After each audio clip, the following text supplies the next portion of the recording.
आज की तासिका में हम लोग 12वीं की जो हमारी नई इस वर्ष की पाठ्य पुस्तक है, जिसमें से हमने इससे पहले कुछ कविताओं को देखा है और कुछ पाठों को भी हमने देखा है। यहाँ इस स्तर पर हम लोग जिस पाठ्य पुस्तक का यहाँ अध्ययन कर रहे हैं, मैं आपको बता चुका हूँ कि इसमें अलग अलग प्रकार की जो साहित्यिक विधाएं हैं उनसे विद्यार्थियों को परिचित कराना हमारा एक उद्देश्य रहा है और इसी उद्देश्य से इस पाठ्यक्रम को बनाया गया है।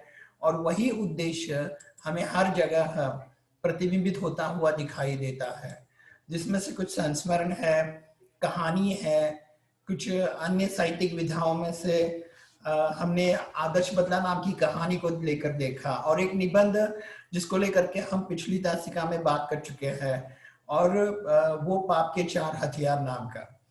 कुल मिलाकर अगर हम इस पूरी पुस्तक को लेकर के थोड़ा सा सोचे तो हमें ऐसा पता चलेगा कि इस पुस्तक के बनाने के पीछे जो अन्य अन्य उद्देश्य रहे हैं, उसमें से एक तरफ तो विद्यार्थियों को आज के भूमंडलीकरण के दौर में जो अलग अलग प्रकार की हिंदी के माध्यम से जो वर्तमान परिवेश की जानकारी है उसको देना एक अहम उद्देश्य है। और उसी को लेकर के कुछ बातें हमारे पाठ्यक्रम में नए सिरे से समाविष्ट की गई है। सिर्फ कहानियां और कविता या फिर कि एकांकी को लेकर के ये पाठ्यक्रम सीमित नहीं है। अभी हम पल्लवन या फिर कि मैं उद्घोषक, इस तरह के कुछ अन्य पाठ है जो हमें वर्तमान परिवेश से जोड़ने का काम करते हैं। हिंदी के माध्यम से जो कुछ रोजगार के अवसर है उसको लेकर के भी उसमें बहुत सी जानकारी 12वीं के स्तर तक जितनी विद्यार्थियों को जितनी जरूरी है उतनी देने का प्रयास हुआ है और इसी हिसाब से ये पाठ्यक्रम बनाया गया है।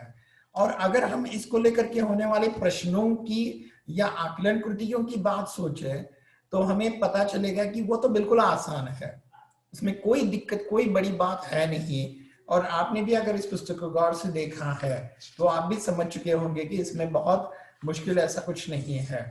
और यदि कुछ पाठ विद्यार्थियों को समझने के लिए थोड़े से कठिन लग भी जाते हैं तो भी उस पर होने वाली जो आकलन कृतियां हैं वो बिल्कुल आसान है, वो बिल्कुल सरल है। उसके लिए ज्यादा सोचने या फिर कि परेशान होने की जरूरत हमारे सामने कभी नहीं पड़ेगी और इसी हिसाब से ये पुस्तक बनाई गई है।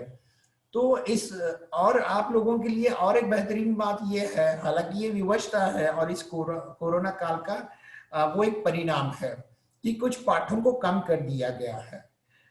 12वीं की पुस्तक में हमने इतने वर्षों से पाठों को कम होते कभी नहीं देखा है और ये बात भी आप लोगों के लिए कुछ ज्यादा फायदेमंद होगी।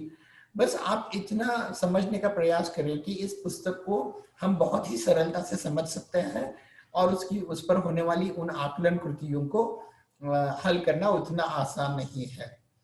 खैर, आज की तासिका में हम बात कर रहे हैं एक हमारे पाठ्य पुस्तक की कविता, 7वीं कविता है वो, मैंने कुल मिलाकर वो 7वां घटक है, पेड़ होने का अर्थ। डॉक्टर मुकेश गौतम जी की ये कविता है। अब देखिए, पाठ्यक्रम की बात जब हम कर रहे हैं तो पाठ्यक्रम में विद्यार्थियों को जो वर्तमान परिवेश है उससे परिचित कराने का जहां प्रश्न निर्माण हो जाता है और जहां जरूरत निर्माण हो जाती है तो वहां हम देख लेते हैं कि आज जो पर्यावरण है या फिर कि प्रकृति और मनुष्य का एक तरह से संघर्ष हो रहा है और उसी हिसाब से हम देख रहे हैं कि बहुत सी मुश्किलें दिन प्रतिदिन बढ़ती जा रही है और उसी के परिणाम स्वरूप कुछ और मुश्किलें मनुष्य जीवन के लिए और अन्य पशु पक्षियों के लिए निर्माण हो रही है और इनके लिए कहीं न कहीं बहुत ज्यादा हद तक इंसान जिम्मेदार है। वो अपनी भौतिक उन्नति में इस कदर से अंधा बना है कि वो ये भूल गया है, मनुष्य ये भूल गया है कि इस धरती पर जहां मनुष्य के रहने का हक है, अधिकार है, वहीं और भी ऐसे प्राकृतिक संसाधन और सजीव है जिनका अपना हक है कि वो यहाँ रहे, अपनी जिंदगी बसर करे और अपनी उन्नति करे और अपने जीवन काल का जितना समय है वो आनंद से गुजारे। यानी यहाँ होने वाले पेड़ पौधे या फिर कि पक्षी है, सूक्ष्म जीव है, अन्य प्राणी है और संसाधन है जो कि यहाँ की हवा है, मिट्टी है, पानी है, या अन्य जो पदार्थ है, इनका भी इस धरती पर उतना ही विशेष महत्व है, अस्तित्व है, वजूद है, जितना कि मनुष्य का है।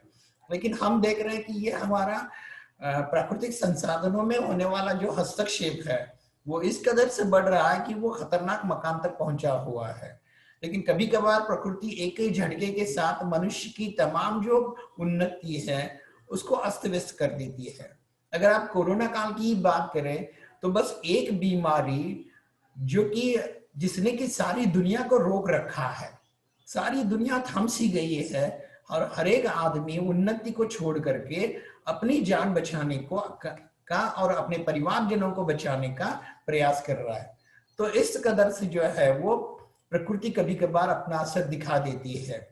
और ऐसे बहुत से है, जैसे बाढ़ है या फिर कि भूकंप है या फिर कि अन्य जो सूखा है, इस तरह के प्रकृति के प्रकोप इंसान को सोचने के लिए विवश कर देते हैं।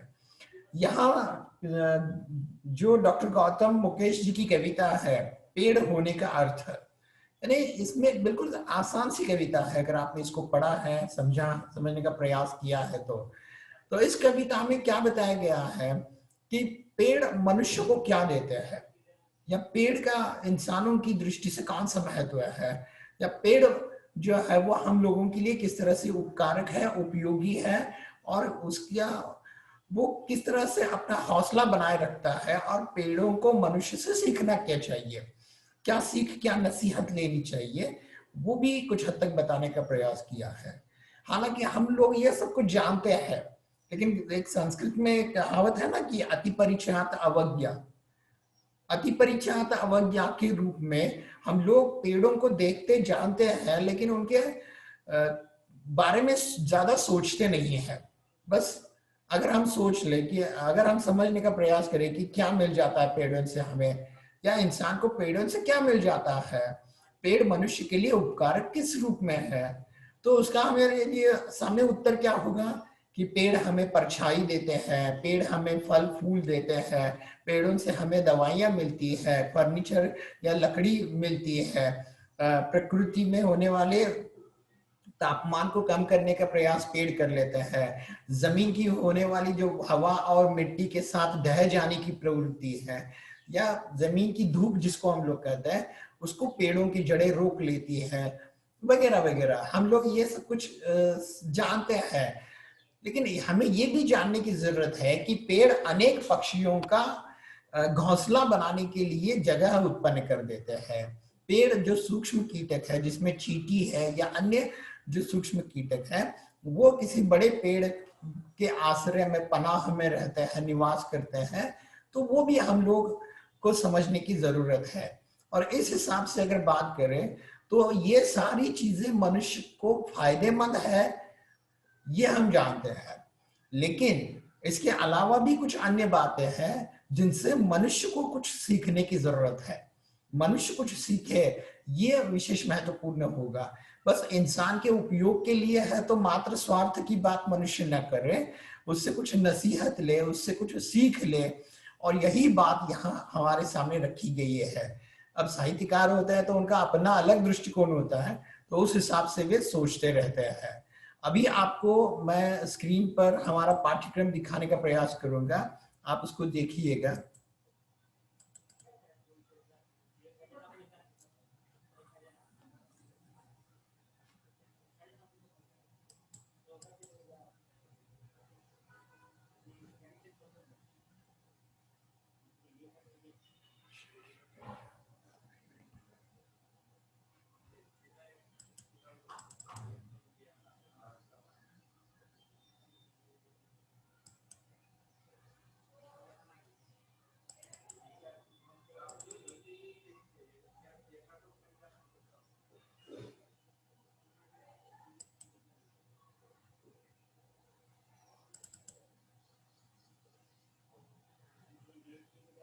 हेलो हेलो,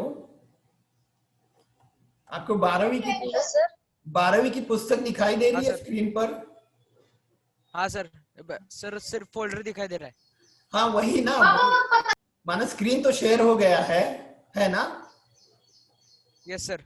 हाँ ठीक है, फिर मैं आपको वो पुस्तक का वो कविता का हिस्सा दिखाना चाहता हूँ, आप उसको देख सकेंगे, जिस कविता को लेकर के इस तासिका में हम लोग बात करने वाले हैं। ये पूरी पुस्तक पीडीएफ के रूप में मैंने ग्रुप पर डाल दी थी, आपके पास भी होंगी, और अगर है नहीं तो आप वास्तव में उस पुस्तक को, अगर उसकी प्रति आपके पास होगी, अगर वो भी नहीं है तो भी कोई बात नहीं होगी, हम आपको वो पुस्तक जो है वो स्क्रीन पर दिखाएंगे और फिर उसका कवि परिचय और उसको लेकर के जो कविता का हिस्सा है उसको हम समझने का प्रयास करेंगे। ठीक है, तो और एक बात है, अगर कुछ विद्यार्थियों को पता नहीं कि हमारे पाठ्यक्रम में से कौन सा हिस्सा इस शैक्षिक वर्ष के लिए यहाँ से हटाया गया है, तो वो उसको समझने का प्रयास करें। उसको मैंने ग्रुप पर शेयर किया था, अगर कुछ विद्यार्थियों के पास है नहीं तो आप उसको पता करें, क्योंकि उनका अध्ययन आपको नहीं करना है इस शैक्षिक वर्ष के लिए, उसको पाठ्यक्रम से निकाल बाहर कर दिया गया है। तो उसके अलावा जितने भी पाठ और कविताएं हैं, हाँ, ये गुरुबानी नाम की जो कविता है उसको लेकर के हम बाद में बात करेंगे, क्योंकि अभी भी एक विचार प्रवाह ऐसा है कि अगर कोरोना काल इसी तरह से बना रहा तो और कुछ पाठों को पाठ्यक्रम से कम होने की संभावना है। तो ऐसा न हो कि हम जिन पाठों को पढ़ा रहे हैं या पढ़ा चुके हैं वही पाठ कविता से कम हो जाए, तो ये कोई अच्छी बात नहीं होगी, और इसलिए जानबूझकर हम कुछ पाठों को यहाँ बाद में पढ़ाने का काम कर रहे हैं, क्योंकि हमने इससे पहले निराला भाई नाम की कविता को पढ़ा, संस्मरण को पढ़ा, उसको कम कर दिया गया। सच हम नहीं सच तुम नहीं, हमने आर्ट्स की विद्यार्थियों को पढ़ाया, उसको पाठ्यक्रम से कम कर दिया। तो ऐसा न हो इसलिए कुछ पाठों को हम पीछे शेष रख रहे हैं।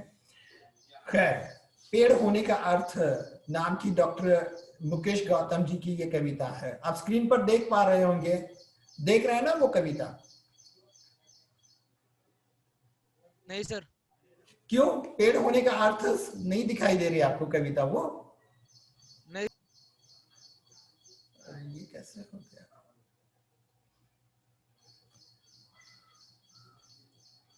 अच्छा,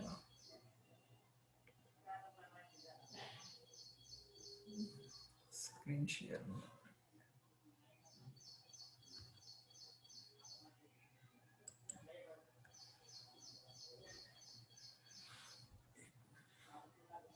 अच्छा ठीक है, मैं क्या कर लेता हूँ, आपको ये जो हमारा ग्रुप है उस पर मैं इस पुस्तक को आपको शेयर करूंगा। ठीक है, आप उस पुस्तक को खोलिएगा। पुस्तकें आपके पास है या नहीं?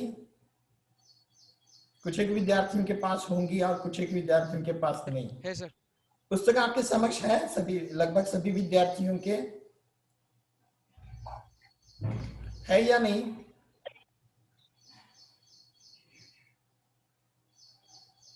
सभी विद्यार्थियों के पास होगी, और अगर नहीं है तो मैं इसको आपके ग्रुप पर शेयर कर रहा हूं, आप इसको खोल लीजिएगा और उसको देख लीजिएगा। ठीक है, मैं चारों ग्रुप जो हमारे हैं, आर्ट्स और साइंस के, उस पर इस पुस्तक को शेयर कर रहा हूं।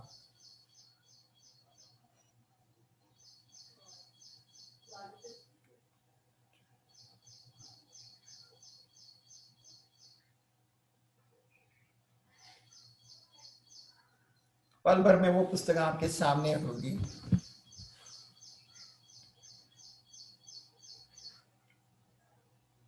स्क्रीन शेयरिंग में थोड़ी सी अगर दिक्कत आ भी रही है तो कोई मुश्किल नहीं, हम इसको हल कर ही देंगे। और मैं जानता हूं कि बहुत से विद्यार्थियों ने इस पुस्तक को जो है वो देखा है।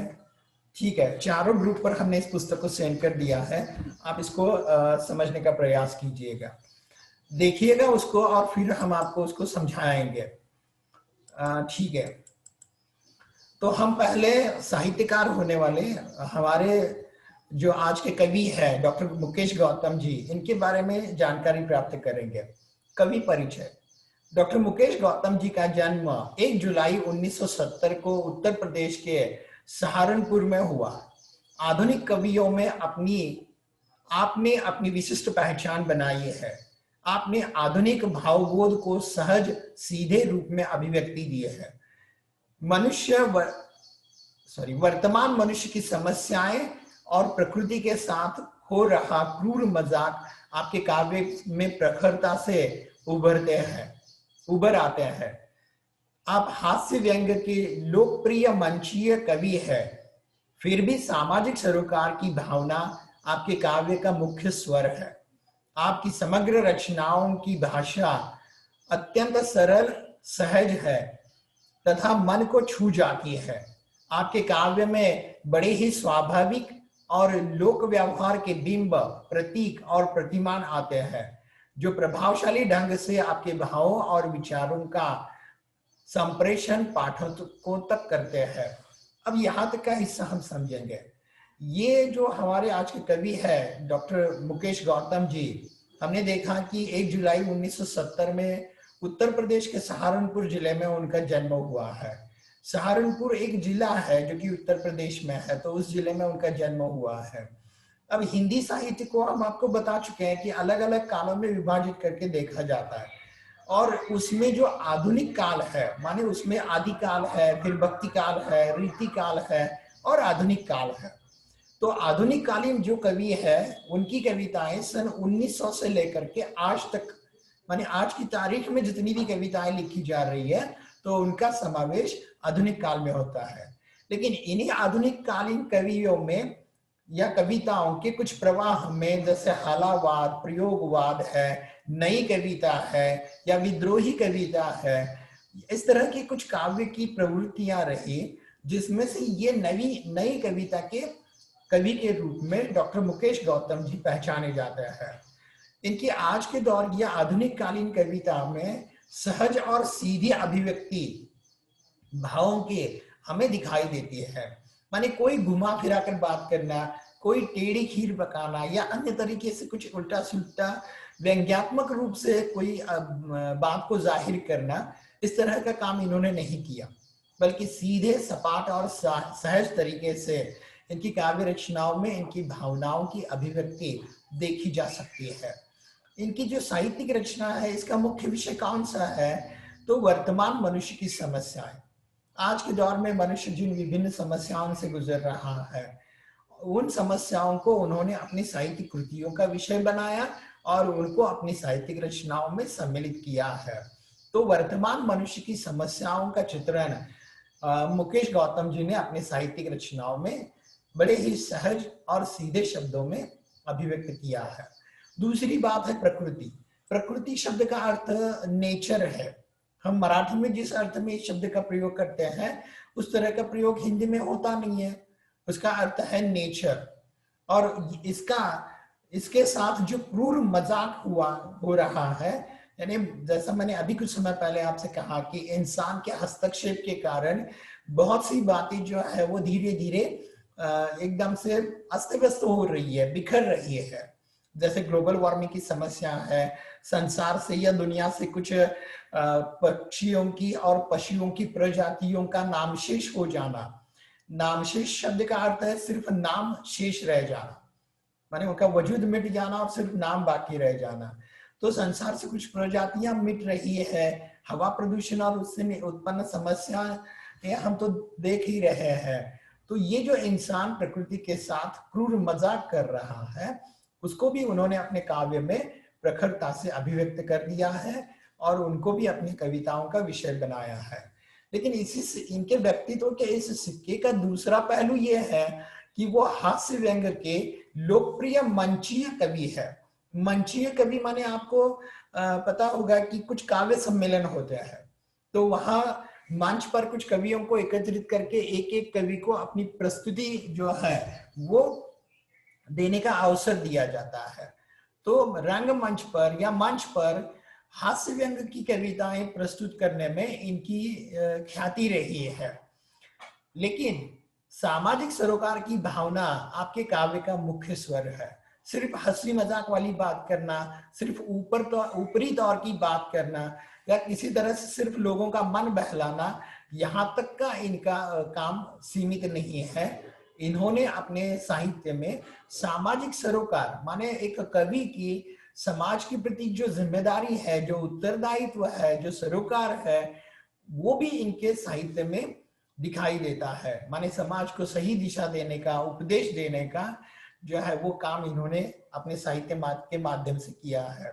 सिर्फ मनोरंजनात्मक और काल्पनिक मनगढ़ंत कहानियां लिखने वाले ढेर सारे साहित्यकार हैं, लेकिन सच्चाई और अच्छाई को बनाए और बरकरार रखने के लिए प्रयास करने वाले कवियों में से डॉक्टर मुकेश गौतम जी एक रहे हैं। इससे आगे, आपकी समग्र रचनाओं की भाषा अत्यंत सरल, सहज है तथा मन को छू जाती है। माने इनके शब्दों में, इनकी रचनाओं में या इनके साहित्य निर्माण में इतनी प्रतिभा है, इतनी क्षमता और इतनी ताकत है कि वह पाठक अथवा वाचक के मन को सीधे स्पर्श कर लेती है, सीधे छू जाती है। तो इस हिसाब से इतनी काबिलियत, इतनी श्रेष्ठता इनके साहित्यिक रचनाओं में मौजूद है। आपके काव्य में बड़े ही स्वाभाविक और लोक व्यवहार के बिंब, प्रतीक और प्रतिमान आते हैं, जो प्रभावशाली ढंग से आपके भावों और विचारों का संप्रेषण पाठकों तक करते हैं। अर्थात अगर इनके काव्य की बात की जाए, इनकी रचनाओं की बात की जाए, और वहां की भाषा जो है वो सीधी, सरल और सपाट भाषा है। बोलचाल के शब्द इनकी साहित्यिक रचनाओं में आमतौर पर देखे जाते हैं और इस रूप में ये विशेष महत्वपूर्ण है। हालांकि किसी भी रचनाकार के साहित्यिक रचना का उद्देश्य क्या होता है? सबसे पहला उद्देश्य तो सामने वाला पाठक, वाचक उनकी रचनाओं को समझे, उसको वो बोझिल न लगे, उसको वो किसी प्रकार से जो है वो उबाने वाली या परेशान करने वाली या उन रचनाओं से उनकी वो मुंह फेर ले, इस कदर से उनकी प्रतिक्रिया न रहे, ये प्रधान प्रयोजन होता है। और वही जो है वो उनके साहित्य में देखा जा सकता है। इनके बिंब या इनके प्रतीकों का और बिंबों का और प्रतिमान, माने अलग अलग प्रकार की जो साहित्यिक रचनाओं के लिए इस्तेमाल की जाने वाली अलग अलग जो प्रतीक होते हैं, माने अप्रत्यक्ष रूप से मान लीजिएगा किसी साहित्य कृति में कोई सामान्य नागरिक है, आम नागरिक है, तो अगर उसका चित्रण आया है तो वो इस देश के तमाम सामान्य नागरिकों का प्रतीक होगा, क्योंकि उनका प्रतिनिधि होगा, उस रूप में वो साहित्यिक रचना में आया हुआ होगा। तो ऐसे प्रतीक, बिंब या प्रतिमान सामान्य रूप में आते हैं, लोक व्यवहार माने आम जिंदगी के आ जाते हैं, और इसी कारण से उनके विचार और उनके भाव जो है वो पाठकों तक जो है वो संक्रमित हो जाते हैं। पाठकों से उनका बहुत बेहतरीन तरीके से संप्रेषण अर्थात कम्युनिकेशन हो जाता है। इससे आगे हम देख रहे हैं कि डॉक्टर मुकेश गौतम जी की साहित्यिक रचनाएं, प्रमुख कृतियां, आप इनको स्मरण में रखेंगे, क्योंकि अगर आपके पास पुस्तक है तो आप देख सकते हैं कि इसको लेकर के एक अहम प्रश्न है जो कि साहित्य संबंधी सामान्य ज्ञान से जुड़ा हुआ है।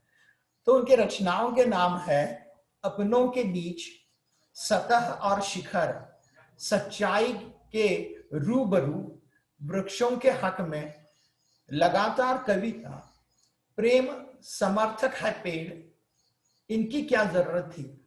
ये इनके काव्य संग्रह है या कविता संग्रह है। फिर से एक बार मैं आपके सामने इनके काव्य संग्रहों को प्रस्तुत कर दूं। अपनों के बीच, सतह और शिखर, सच्चाइयों के रूबरू, वृक्षों के हक में, लगातार कविता, प्रेम समर्थक है पेड़, इसकी क्या जरूरत थी, आदि। यानी ये और इससे कुछ अन्य भिन्न इस प्रकार की साहित्यिक रचनाएं और खास करके कविता संग्रह, ये डॉक्टर मुकेश गौतम जी की प्रधान रचनाएं हैं। अब विधा परिचय, विधा परिचय माने जिस कविता को हमारे सामने रखा गया है ना, तो वो कौन सी है, किस विधा से है, और जिस विधा से है उसके बारे में और बेहतरीन तरीके से और ज्यादा अच्छे तरीके से उससे जानकारी प्राप्त कर लेना। तो इस हिसाब से अगर हम देखें तो विधा परिचय को लेकर के भी एक प्रश्न हमारे काव्य या साहित्य संबंधी सामान्य जानकारी में प्रस्तुत है, उसको भी आप ध्यान में रखेंगे। प्रस्तुत काव्य नई कविता की अभिव्यक्ति है। नए भावबोध को व्यक्त करने के लिए काव्य क्षेत्र में नए प्रयोग शिल्प और भाव पक्ष के स्तर पर किए गए, नए शब्द प्रयुक्त हुए, नए प्रतिमान, उपमान और प्रतीकों को तलाशा गया। फलतः नई कविता आज के व्यस्तता मनुष्य का दर्पण बन गई है और आम आसपास की सच्चाई की तस्वीर। अब ये नई कविता की विशेषताओं को लेकर के हमें एक प्रश्न का सामना करना है, तो वो हमें पता होनी चाहिए। ये नई कविता क्या है? तो मैंने आपसे कहा कि ये जो आधुनिक कालीन, खास करके कविता की बात करें हम लोग, अब हिंदी साहित्य की बहुत सारी विधाएं हैं जिनसे मैं आपसे परिचित कराता रहता हूँ, जैसे कहानी है, उपन्यास है, खंड काव्य है, महाकाव्य है, रेखा चित्र है, संस्मरण है, अनुवाद है, निबंध है, जीवनी है, कविता में से भी फिर जो है वो प्राकृतिक कविता है, वीर रस वाली कविता है, या मनुष्य का परिचय देने वाली अन्य अन्य कविताएं हैं। तो इस हिसाब से अगर हम देखें तो ये जो नई कविता का दौर है, उसके अलावा हालावादी कविता, प्रयोगवादी कविता, प्रगतिवादी कविता, विद्रोही कविता, टटकी कविता, ऐसे बहुत से आधुनिक कालीन कविताओं के प्रवाह रहे।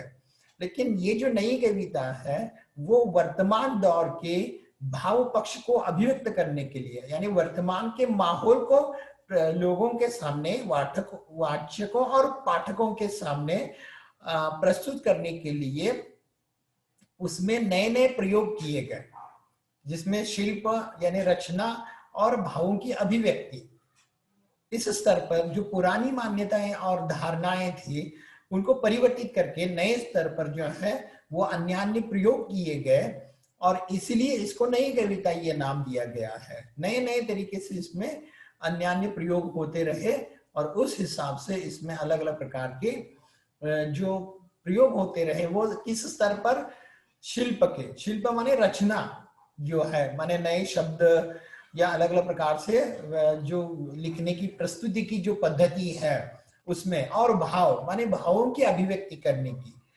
नई नई पद्धतियों का इस्तेमाल किया गया, और इस रूप में ये नई कविता विशेष रही है। आगे नए शब्द प्रयुक्त हुए, नए प्रतिमान, उपमान और प्रतीकों को तलाशा गया। फलतः नई कविता आज के व्यस्ततम मनुष्य का दर्पण बन गई है और आसपास की सच्चाई की तस्वीर।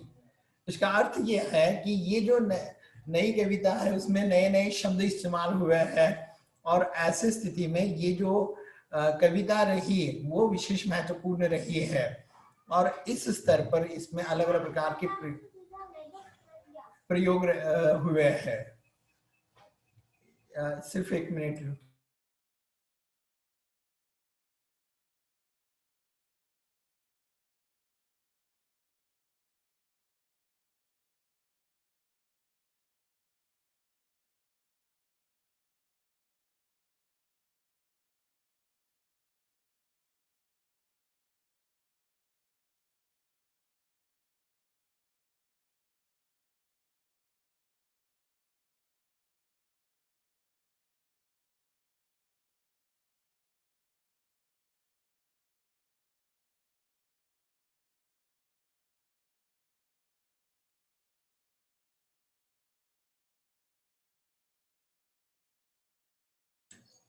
हाँ ठीक है, तो फिर अभी आप देख सकते हैं कि इससे आगे का हिस्सा, तो हमें विधा परिचय के अंतर्गत हमने ये समझने का प्रयास किया कि हालांकि नई कविता है क्या, क्योंकि इसको लेकर के एक प्रश्न है जिसके बारे में मैं आपको बता चुका हूं। तो ये आज के दौर का जो मनुष्य है, खास करके जो भूमंडलीकरण के दौर में विभिन्न समस्याओं से जूझ रहा है, चाहे वो उसकी मानसिक समस्याएं हैं, चाहे वो उसकी अन्य अन्य समस्याएं, जैसे उसको वर्तमान दौर में जिस माहौल से गुजरना पड़ रहा है वो भी उसके लिए एक संघर्षपूर्ण है। हर तरफ एक होड़ सी लगी हुई है, और इस होड़ के कारण जो है वो मनुष्य अपनी जो पुरानी मान्यताएं और धारणाएं हैं उनको परिवर्तित करता नजर आता है। लेकिन एक तरफ कवि मनुष्य की मानसिकता और उसकी जो दुर्दशा है उसका वर्णन तो कर ही रहे हैं, लेकिन दूसरी तरफ उसी मनुष्य ने अपनी व्यस्तता, अपनी अवास्तव महत्वाकांक्षा के कारण या परिणाम स्वरूप प्रकृति के साथ किस तरह से क्रूर मजाक किया है या उसके साथ किस तरह से वो खिलवाड़ करता रहा है, उसको भी उन्होंने अपने तरीके से अपनी काव्य रचनाओं में प्रस्तुत किया है। इस कविता को अगर हम गौर से समझने का प्रयास करें तो इसमें किसी प्रकार का व्यंग नहीं है, बस पेड़ हम लोगों के लिए, खास करके मनुष्य के लिए किस तरह उपयोगी है वो बात उन्होंने रखी है। तो इस पाठ का परिचय हम लोग देखेंगे। प्रकृति मनुष्य के जीवन का स्पंदन है। प्रकृति मनुष्य जीवन के प्रकृति मनुष्य के जीवन का स्पंदन है और पेड़ इस स्पंदन का पोषक तत्व है। पेड़ मनुष्य का बहुत बड़ा शिक्षक है। पेड़ और मनुष्य के बीच पुरातन संबंध रहा है। पेड़ ने भारतीय संस्कृति को जीवित रखा है और मनुष्य को संस्कारशील बनाया है। पेड़ मनुष्य का हौसला बढ़ाता है, समाज के प्रति दायित्व और प्रतिबद्धता का निर्वाह करना सिखाता है और सच्ची पूजा का अर्थ समझाता है। कवि ने मनुष्य जीवन में पेड़ की विभिन्न नार्थी भूमिकाओं को स्पष्ट करते हुए उसके होने की आवश्यकता की ओर संकेत किया है। सब कुछ दूसरों को देकर पेड़ जीवन की सार्थकता को सिद्ध करता है। अब आमतौर पर हम लोग देखते हैं कि जो प्राकृतिक संसाधन है जिसमें हवा, मिट्टी, पानी वगैरह या फिर के अन्य जो सजीव है, सूक्ष्म जीव है, ये सारे इस प्रकृति का एक हिस्सा है और एक दूसरे पर निर्भर है। कोई अपने तरीके से अलग अपना वजूद, अपना अस्तित्व बना करके नहीं रह सकता और उनके लिए चाहिए कि वह किसी तरीके से जो है वो अपने आप को बनाए रखे। लेकिन हम यहाँ ये देख पाते हैं कि किस तरह से ये जो मनुष्य है वो अन्यान्य तरीके से अपने निजी व्यक्तिगत स्वार्थ के लिए इन सारी बातों को भुला देता है, इन सारी बातों को नजरअंदाज कर देता है।